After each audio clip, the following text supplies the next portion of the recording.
Man, guys, I can't talk today. Hey guys, welcome to today's video. So today I'm going to be doing January's faves and flops. I did miss December's fave and flops because I was doing the best of beauty. So I did skip December's, but we're back and we are going to be doing the monthly faves and flops once again. This is where I talk about my favorite products that I've been testing in the last month, but also the worst products that I've been testing in the last month. So if you want to find out what my favorite products from January were, then keep on watching. One of my favorite products that I have tested recently is actually from the drugstore, and it is by CoverGirl. True Blend Base Business Pore Minimizing Primer. There's a luminizing one, a hydrating one, there is a mattifying one that is green and it's supposed to help with redness, and then there's this one which is purple and it is pore minimizing. The reason that I love this so much is that it actually does help smooth out your skin. It helps lay down a really nice velvety smooth base. It helps prep your skin for your other makeup to help smooth out any texture. It helps kind of balance your skin, so it does have like slightly moisturizing feel to it. It just helps make the skin feel very smooth and plump. It really does help minimize your pores. So the consistency of this is not like a typical pore minimizing filling primer. A lot of times it's very silicone, thick. This does make your skin look super smooth, but it is a different texture. So as you'll see, it's purple, obviously, but it's also not your typical like silicone primer. So you can see how it really made the skin look very smooth, and it does somewhat mattify the skin without making your skin look dry. It has a really beautiful light scent to it. It's not overpowering. I do really feel like makeup sits really well on top of this as well. So next we have a foundation, and that is the Charlotte Tilbury Airbrush Flawless Foundation. This is her newest foundation. It is a more matte finish, but it is one of the best matte finish foundations I've ever used. It does help control shine. It does look quite matte on the skin for those combo to oily skin types, but it is not drying at all. Like, it looks so smooth on the skin. It looks so flawless on the skin. It does not emphasize texture. It actually, if anything, smooths out texture, and it really is a stunning foundation. It has incredible coverage. It has, I would say it's full coverage. Sometimes I have to build it in areas where I have scarring, so it's like medium to full, and it's very buildable. I would say it's extremely easy to get this to full coverage, so it is more on the full end. I love the way that this sits on the skin. I love the way it sets, and it does wear all day. Packaging on this guy is stunning. Like, you get the beautiful glass bottle, which is very luxe and high-end, the beautiful rose gold. Like, what an incredible, stunning product.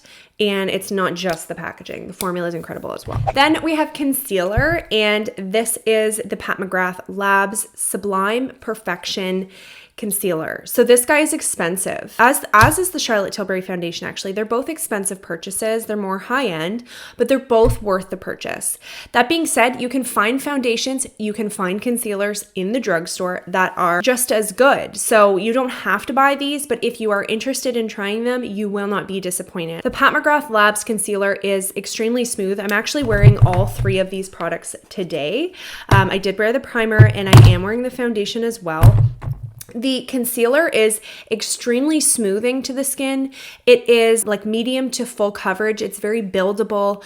It is a matte finish, but it's not drying to the under eyes, which I do get a lot of issues with concealer looking dry. It doesn't get cakey. It rarely creases, especially when I do the technique that I actually just shared on Saturday in my Fab and 5 episode, which was how to prevent creasing under your eyes. I will link that below. Especially when I do that, I get like zero creasing with this. It holds up all day long.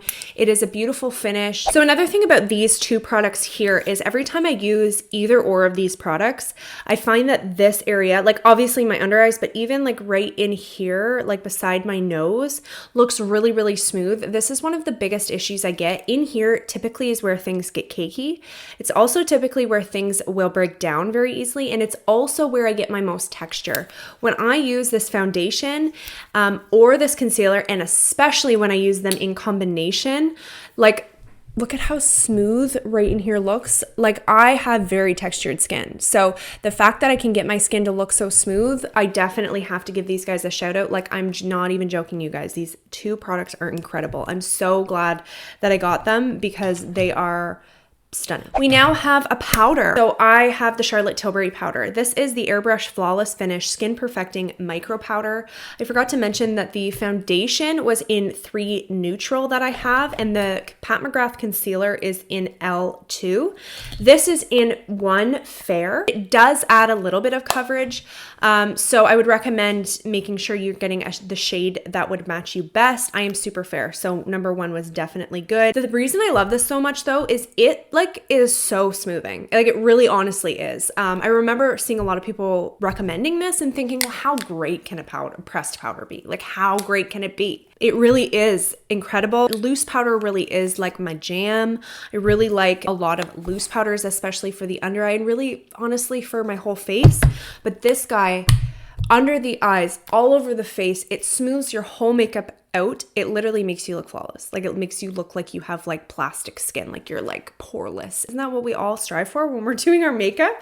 Isn't that the whole point of this whole makeup thing? And I think another reason why it does so is it does have a slight amount of coverage and it is slightly buildable. So I think you could get away with this as like a light kind of powder foundation. It's an incredible powder, guys. I do recommend it. It's worth the hype. It really is. I got a lot of stuff from Charlotte Tilbury lately and they have not been disappointing. So I actually got the what's this called? Film Star Bronze and Glow. It is one of my favorite powder contours. It's a very smooth, I feel like they make very smoothing products. Like that's like what I love about her base and complexion products and like cheek products is everything's smooth, airbrush, flawless.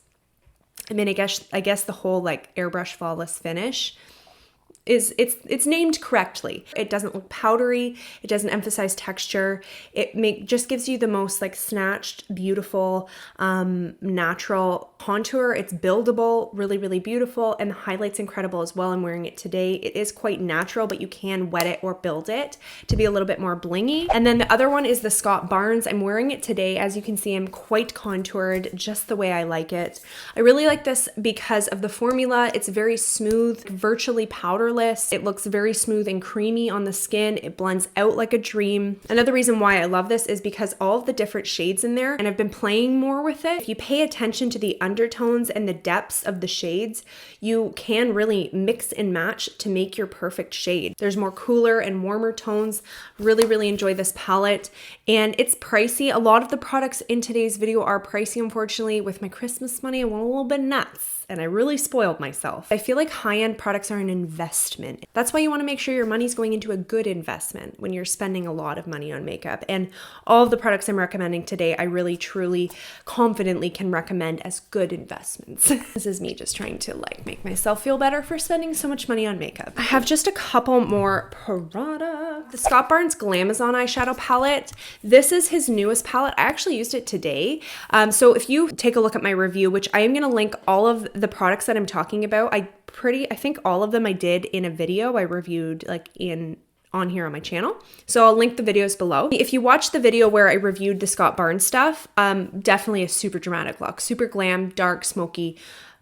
It was beautiful, but it was definitely dark. This is just an example of the look that you can create with the palette. Like it took me like 5 minutes to do this. Now, obviously the lashes took a little bit longer. So this palette does have potential for really everyday looks as well, which I do really like. Enough light shades to create everyday looks, beautiful metallics.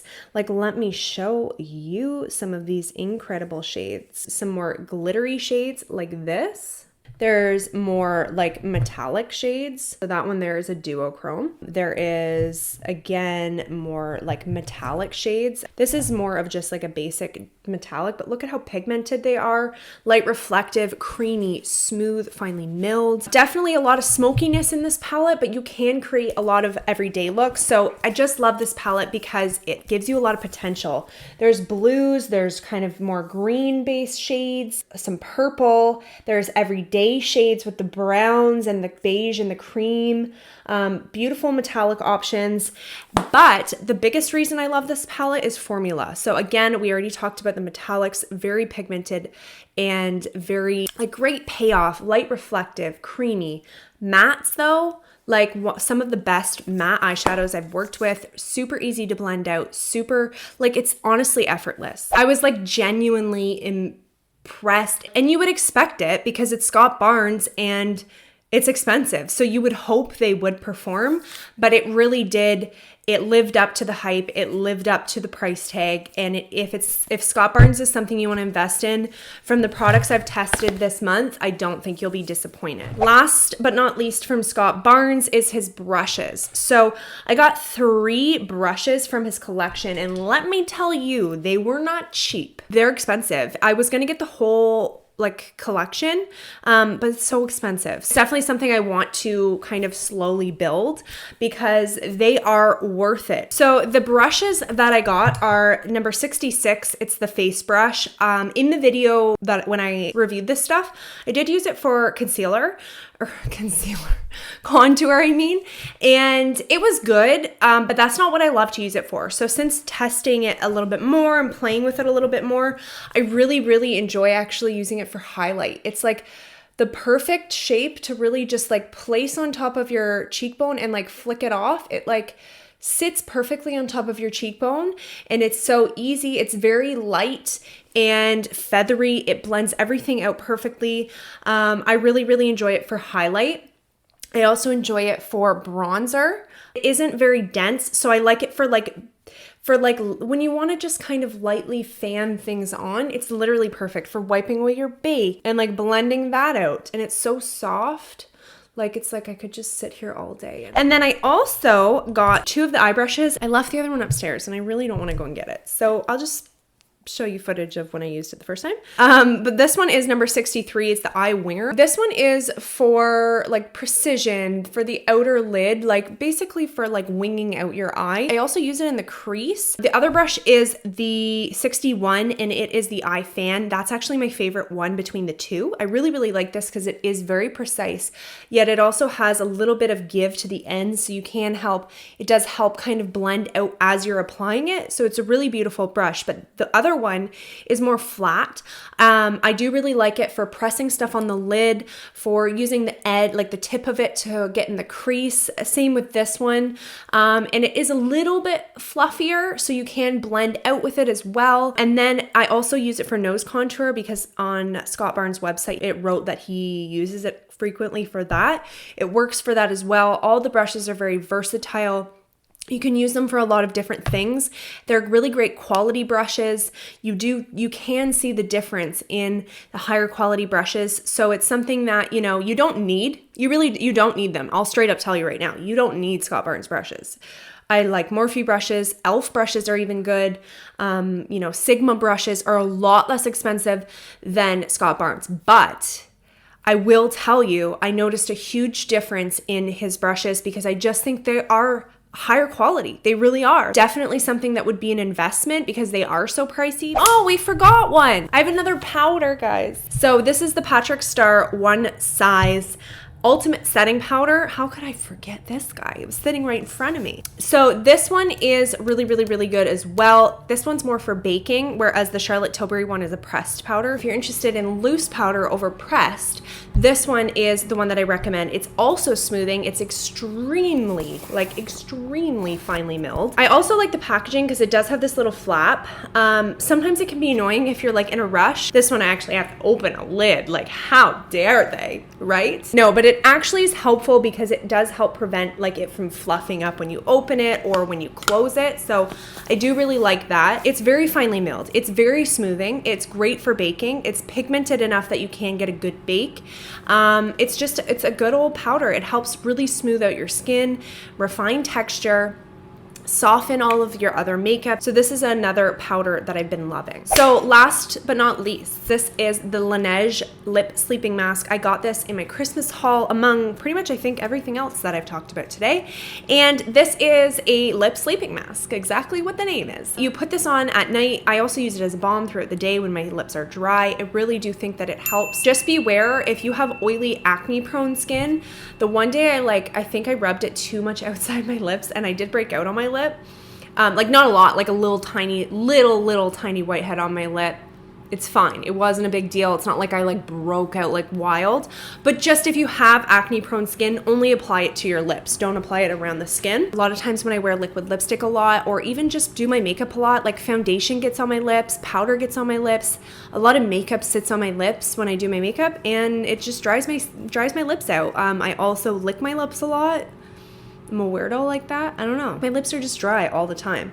Like visibly dry, like cracking. So this guy really does help nourish the lips, heal and treat the lips. And if you use it frequently, I really do feel like it helps maintain healthy, plump, nourished, hydrated lips. So the first flop of today is actually from L'Oreal. This is the Air Volume Mascara. Guys, I wasn't impressed. I really just wasn't that impressed. Yeah, it's okay. It's not like the worst thing, but it's just like, kind of like, okay, all right, that's cool. Like they didn't like wow me like all of these other products did. This is supposed to be a really volumizing mascara. It's supposed to, but while also being lightweight. It is lightweight, I do have to give them that, but it does not deliver length at all, and it does get clumpy, at least on my lashes. I still find use for it, so I will layer it on top of a lengthening mascara just slightly at the base to give a little more volume. I do find use for it that way, but I just think that there are better mascaras, especially even from the drugstore. Like I prefer other mascaras, the Essence Lash Princess Mascara, the Maybelline Falsies Lash Lift Mascara. There's a lot of mascaras that are better than this, and I just wasn't wowed. Oh my goodness, do you guys see this? You guys probably thought I had a hickey this whole time. This is eyeshadow. I don't know how did I just touch my neck like that? Man, I'm a hot mess today. Now I'm gonna look like I have a hickey because I'm gonna be like, oh, whatever. So that's basically it. Thanks so much for watching, guys. I hope you enjoyed this video, and don't forget to subscribe to my channel. I do have a giveaway going on, so I'll have all that information linked below. Go ahead and enter if you want a chance to win some really exciting products. Give this video a thumbs up if you enjoyed, and I'll see you guys next time. Bye.